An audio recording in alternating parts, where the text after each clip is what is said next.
So here we have a cake for a budding artist, painting one of his very own masterpieces there. That's actually one of his paintings.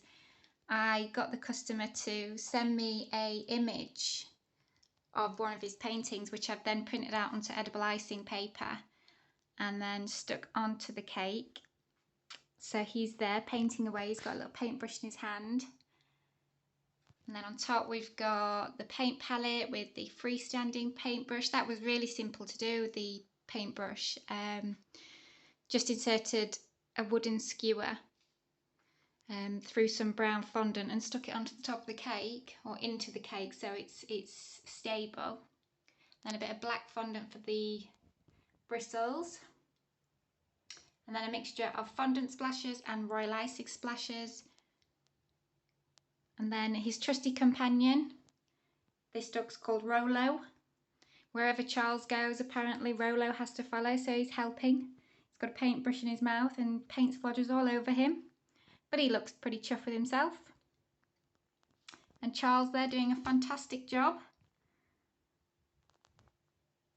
So a pretty simple cake. The cake itself was pretty simple, just fondant iced and then splodgers, so you don't have to be neat, splodgers of paint. But modelling the dog and modelling the figure took hours. I'm not an expert at modelling, far from it. I'm never 100% happy with them. I'm never 80% happy with them. I'm just near, they're okay. But the dog turned out like a little bit like Scooby-Doo.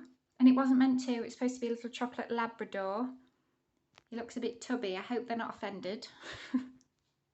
And Charles himself, from the back, you know, looks quite good, holding the paintbrush.